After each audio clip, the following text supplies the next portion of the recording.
Good morning students. आज हम लोग chapter 11 O captain my captain इसको देखने वाले। ठीक है, देखो इस चैप्टर में क्या है कि जो हमारे चैप्टर है ओ कैप्टन माय कैप्टन, ये एक पोएम है। ठीक है, ये जो पोएम है ये डेडिकेटेड है अब्राहम लिंकन को। ठीक है, ये कुछ इसके ओरिजिनल जो बुक्स के पेजेस थे, जो पोएम थे, वो कुछ इस तरह से थे।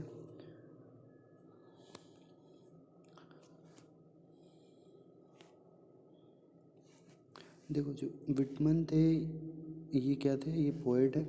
इन्होंने ये पोएम लिखा था O captain my captain to commemorate Abraham Lincoln in the wake of his assassination in 1865। ठीक है, जो 1865 में अब्राहम लिंकन की मौत हो गई थी, उसके सम्मान में ये पोएम लिखा गया था। Just 5 days after the end of American civil war.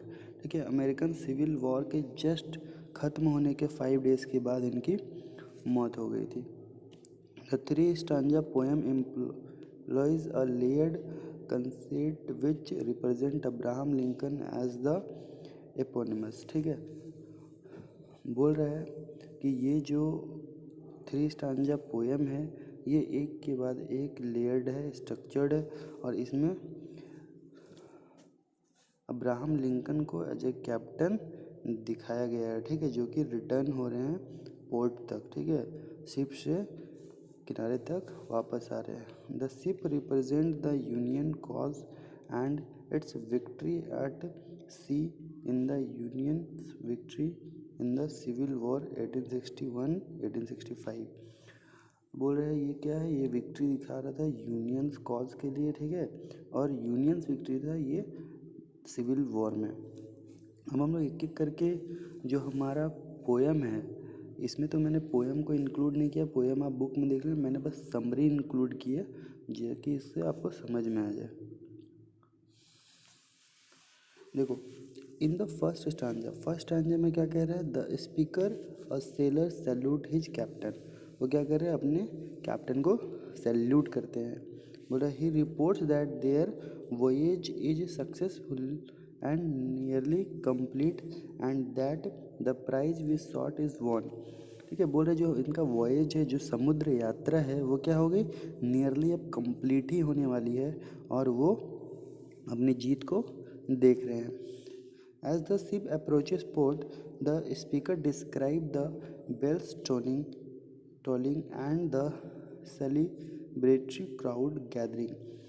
जैसे जैसे सामने पहुंच रहे हैं पोर्ट, शोर के किनारे के सामने पहुंच रहे जैसे जैसे पोर्ट तक, तो वो बता रहा है जो स्पीकर है कि उसे बेल्स का टॉलिंग सुनाई दे रहा है। ठीक है, और जो क्राउड है वहाँ पे जमा हुई है इस विक्ट्री को सेलिब्रेट करने के लिए, बहुत सारी क्राउड जमा हुई है। But in a sudden shift, उस समय ये जैसे ही बताता है तो कुछ समय के बाद तुरंत क्या वो बोलता है, the speaker exclaims that his captain has fallen on the deck cold and deck. ठीक है, वो क्या बोलता है, जो कैप्टन है वो क्या हो गया, गिरा हुआ है डेक पे। ठीक है, जो शिप है, शिप का छत पे गिरा हुआ है, और कोल्ड एंड डेथ मतलब कि मरा हुआ है, बिल्कुल हिल नहीं रहा है। ठीक है, तो ये फर्स्ट स्टांजा में नियरली बताया गया है।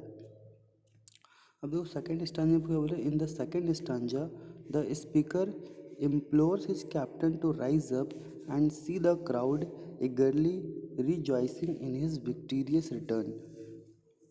सेकेंड पोएम का जो स्टांजा है उसमें क्या कर रहा है, स्पीकर प्रार्थना कर रहा है कैप्टन से कि उठ जाओ, और वो बोल रहा है कि देखो लोग तुम्हारे विक्ट्री को इंजॉय करने के लिए, सपोर्ट करने के लिए कितने लोग आए हुए हैं।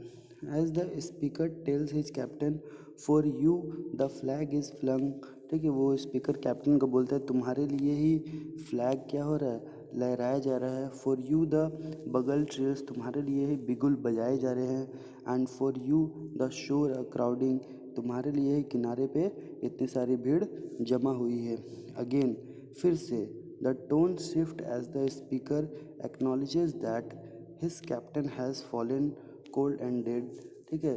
फिर से उसको ये एहसास होता है कि उसका जो कैप्टन है वो क्या हो गया है, डेड पड़ा हुआ है, but expresses hope that it is some dream. ठीक है, फिर भी वो ये एक्सप्रेस करता है ऐसा कि शायद वो कोई सपना देख रहा है। In the third and final stanza, the speaker examines his deceased captain। ठीक है, वो थर्ड और फाइनल स्टैंजा में क्या होता है कि वो अपना जो कैप्टन है उसको एग्जामिन करता है, अच्छे से टटोलता है। Whose lips are pale and still, उसके जो लिप्स थे वो फीके पड़ गए थे और शांत थे, मतलब एकदम भी हिल नहीं रहा था ज़रा सा। And who has no pulse और विल, उसकी कोई पल्स नहीं चल रही थी, ठीक है, और कोई भी विल नहीं दिख रही थी। बोला दो the voyage is complete and the ship safely harboured. बोल रहा है जब वॉयज कंप्लीट हो जाता है, समुद्र यात्रा कंप्लीट हो जाती है और शिप किनारे तक पहुंच जाता है, the speaker is raked with grief.